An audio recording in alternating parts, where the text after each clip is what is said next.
കഴിഞ്ഞ ദിവസം വന്നൊരു വാർത്തയുണ്ട്. മഹാരാഷ്ട്രയിലെ ഒരു പഞ്ചായത്ത് പ്രസിഡന്റ് ഒരു ആഹ്വാനം നടത്തിയിട്ടുണ്ട്. മുസ്ലിം സ്ത്രീകളെ വിവാഹം കഴിച്ചു കൊണ്ടുവരുന്ന ഹിന്ദു യുവാക്കൾക്ക് 1 ലക്ഷം രൂപ ധനസഹായം നൽകുമെന്നും പറഞ്ഞിട്ട്. ഇപ്പോൾ മഹാരാഷ്ട്ര മാത്രമല്ല, ഇപ്പോൾ കേരളത്തിലും അതുപോലുള്ള ഓരോ RSS അജണ്ടകൾ നടക്കുന്നുണ്ട്. നമ്മുടെ കേരളത്തിലെ കഴിഞ്ഞ കുറേ നാളുകളായി കേട്ടുകൊണ്ടിരുന്ന ലവ് ജിഹാദ് എന്ന് കേട്ടിട്ടുണ്ടല്ലോ.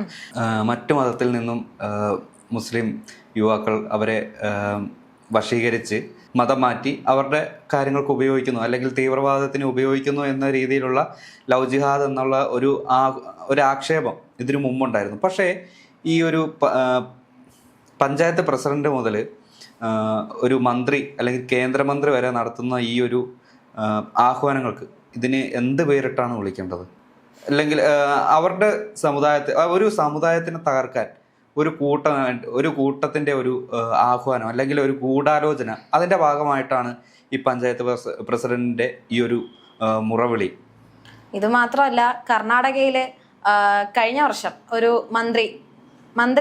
മന്ത്രി ഇതുപോലെ പറഞ്ഞിട്ടുണ്ട്, മുസ്ലിം സ്ത്രീകളെ ഹിന്ദു മതത്തിലേക്ക് കൊണ്ടുവരുന്നാൽ അത് ലക്ഷങ്ങളാണ്, 1 ലക്ഷം എന്നല്ല, 5-6 ലക്ഷം രൂപ തരുമെന്നൊക്കെയാണ് പറഞ്ഞിട്ടുള്ളത്.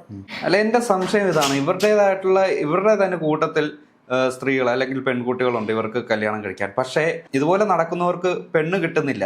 അതുകൊണ്ടായിരിക്കും മറ്റു മതത്തിൽ നിന്നും പ്രേമിച്ച് അവരെ മതം മാറ്റി ആ ഒരു പെൺകുട്ടിയുടെ ഭാവി തുലയ്ക്കാൻ വേണ്ടി ഇതുപോലൊരു ആഹ്വാനം അല്ലെങ്കിൽ ഗൂഢാലോചന നടത്തുന്നത്.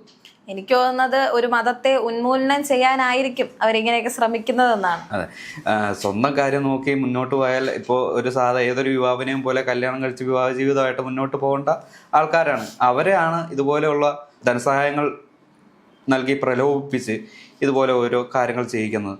ഇപ്പോൾ കണ്ടിട്ടില്ലേ, നമ്മുടെ കേരളത്തിൽ തന്നെ മിക്ക സ്ഥലങ്ങളിലും ലഹരി ഇടപാടുകൾ, അത് ഞാൻ കാസ്റ്റ് പറയുന്നതല്ല, ഇതുപോലുള്ള ഒരു ലഹരി ഇടപാട് നടത്തുന്നതിൽ ഇതിലൊരു കാസ്റ്റ് എന്ന് പറയാൻ പറ്റില്ല, സാമൂഹിക ദ്രോഹികൾ എന്ന് മാത്രമേ പറയൂ. അത് ആണായാലും പെണ്ണായാലും സാമൂഹിക ദ്രോഹികൾ എന്ന് മാത്രമേ പറയുള്ളൂ. നമ്മുടെ പ്രതികളുടെ പേരെടുത്താൽ നമുക്ക് മനസ്സിലാവും. എല്ലാ സമുദായത്തിൽ നിന്നുള്ള ആണ് പെണ്ണും തുടങ്ങിയുള്ള എല്ലാ വിദ്യാർത്ഥികളാണ്, ചെറിയ വിദ്യാർത്ഥികൾ, 16 വയസ്സ് മുതൽ 25 അല്ലെങ്കിൽ 30 വയസ്സ് വരെയുള്ള വിദ്യാർത്ഥികളും യുവാക്കളുമാണ് ഇതുപോലെ ഒരു ഡ്രഗ് പെഡലേഴ്സിൻ്റെ കയ്യിലാകപ്പെട്ടിരിക്കുന്നത്.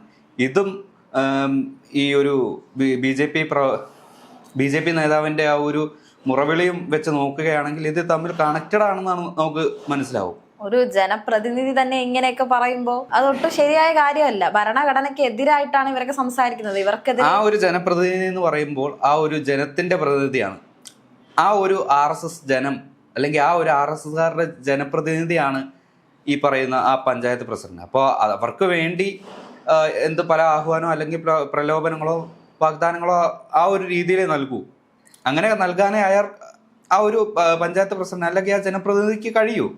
ആ പഞ്ചായത്ത് പ്രസിഡന്റ് പറയുന്ന ഒരു പോയിന്റ് എന്തെന്ന് പറഞ്ഞാൽ, അവരുടെ ആ സമൂഹം വളർത്തിയെടുക്കാൻ വേണ്ടിയാണ് അവര് ഇങ്ങനെ ഒരു കല്യാണം കഴിക്കണം എന്നൊക്കെ പറയുന്നതാണ് പറയുന്നത്. അവരുടെ സമുദായത്തില് സ്ത്രീ അല്ലെങ്കിൽ പെൺകുട്ടികളില്ലേ, അങ്ങനെ ഒരു പ്രസ്താവനയാണ് അവർ പറഞ്ഞുകൊണ്ടിരിക്കുന്നത്. അവരുടെ സമുദായത്തിൽ. അല്ലെങ്കിൽ എനിക്ക് ജാതി പറയുന്നതിന്റെ അതിലൊരു താല്പര്യമില്ലാത്ത ഒരാളാണ് എങ്കിലും ഞാൻ ചോദിക്കുകയാണ്, നിങ്ങളുടെ കൂട്ടത്തിൽ ആൾക്കാരില്ലേ, സ്ത്രീകളില്ലേ, അല്ലെങ്കിൽ പെൺകുട്ടികളില്ലേ, അതുകൊണ്ടാണോ മറ്റുള്ള സമുദായത്തിലേക്ക് ഇടിച്ചു കയറുന്നത് എന്ന ഒരു ചോദ്യം അവിടെ നിൽപ്പുണ്ട്. ഈ കർണാടകയിലെ സംഭവം എടുക്കുകയാണെങ്കിൽ, മുസ്ലിം സ്ത്രീയെ വിവാഹം ചെയ്ത ആ ഹിന്ദു പയ്യനെ ഈ മുസ്ലിം ബന്ധുക്കളെ കൊന്നു കളഞ്ഞു.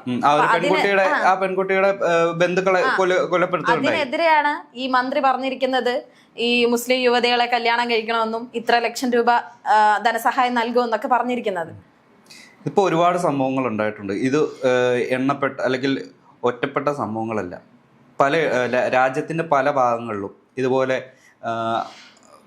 ഓരോ സമുദായങ്ങളിൽ നിന്നുള്ള പെൺകുട്ടികളെ പ്രേമിച്ച് വശീകരിക്കുകയോ അല്ലെങ്കിൽ മറ്റു സമുദായത്തിലേക്ക് കൺവേർഷൻ നടത്തുകയും ചെയ്തിട്ടുണ്ട്.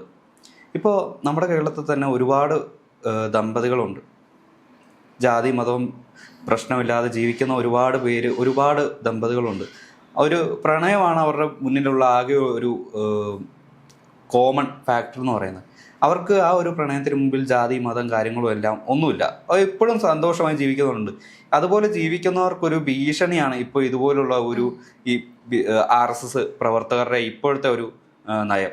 എന്തിനു പറയുന്നു, നമ്മുടെ പൂഞ്ഞാറിലെ PC ജോർജിൻ്റെ മകൻ ജഗതിയുടെ, നമ്മുടെ ജഗതി ശ്രീകുമാറിൻ്റെ മകളെ കല്യാണം കഴിക്കണം വേണ്ടി ആലോചിച്ചു. അവർ പ്രണയബന്ധത്തിലായിരുന്നു. അപ്പോൾ PC ജോർജ് ആകെ മുന്നോട്ട് വെച്ച ഒരു കാര്യമാണ്, ഈ ഹിന്ദു മതത്തിൽ നിന്നും പെൺകുട്ടി ക്രിസ്ത്യൻ മതത്തിലേക്ക് മാറണം, ഇല്ലെങ്കിൽ തെമ്മാടിക്കുഴിയിൽ അടക്കേണ്ടി വരും എന്ന രീതിയിലുള്ള പ്രസ്താവനകളെല്ലാം കാര്യങ്ങളെല്ലാം കടുംപിടുത്തം പിടിച്ചു. അങ്ങനെ ആ പെൺകുട്ടിക്ക് വേറെ വഴിയില്ലാതെ തൻ്റെ പ്രണയത്തിന് വേണ്ടി മതം മാറി ഇപ്പോൾ അവർ ആ ഒരു ക്രിസ്ത്യൻ ചര്യയിലൂടെയാണ് ജീവിച്ചു പോകുന്നത്. ഇപ്പോഴും ആ പെൺകുട്ടി പറയുന്നത് എന്താണെന്ന് വെച്ചാൽ, എൻ്റെ നിർബന്ധമാണ് ക്രിസ്ത്യാനിറ്റി സ്വീകരിക്കുക എന്നുള്ളത്. അതങ്ങനെയുള്ള രീതിയിലേക്ക് ആ ഒരു മാറ്റത്തിലേക്ക് ആണ് ആ ഒരു PC ജോർജിൻ്റെ ഈ ഒരു മതം മാറണമെന്നുള്ളൊരു നിബന്ധന കൊണ്ടെത്തിച്ചത്. പക്ഷേ ഇതേ PC ജോർജ് തന്നെയാണ് ഏറ്റവും കൂടുതൽ ലവ് ജിഹാദിന് വേണ്ടി സംസാരിച്ചത്. കേരളത്തിൽ ലവ് ജിഹാദ് നടക്കുന്നു, അല്ലെങ്കിൽ ലവ് ജിഹാദ് നടന്നതിൻ്റെ എല്ലാ വക തെളിവുകളും, അതായത് ഇപ്പോൾ 33,000 അല്ലെങ്കിൽ 30,000 കൂടുതൽ പെൺകുട്ടികളെ മതം മാറ്റി അങ്ങ് സിറിയയിൽ വരെ എത്തിച്ചിട്ടുണ്ട് എന്നൊക്കെ പറയുന്നത്. അപ്പോൾ PC ജോർജിനോട് ഇതിനെ പറ്റി ചോദിച്ചാൽ, അല്ലെങ്കിൽ നിങ്ങളുടെ കുടുംബത്തിൽ നടന്ന, അല്ലെങ്കിൽ നിങ്ങളുടെ മകൻ നടത്തിയത് ഇതുപോലൊരു മതമാറ്റമല്ലേ എന്ന് ചോദിച്ചാൽ അല്ല എന്ന് അദ്ദേഹം ഉത്തരം പറയുള്ളൂ. PC ജോർജിനെ പോലെയുള്ള ഒരു വർഗീയവാദിയുടെ മെൻറ്റാലിറ്റി, അതിന് യോജിക്കുന്ന രീതിയിലുള്ള ഒരു സമൂഹം അല്ലെങ്കിൽ ഒരു കൂട്ടായ്മ ഇപ്പോൾ നമ്മുടെ കേരളത്തിനും തലപൊക്കി തുടങ്ങിയിട്ടുണ്ട്.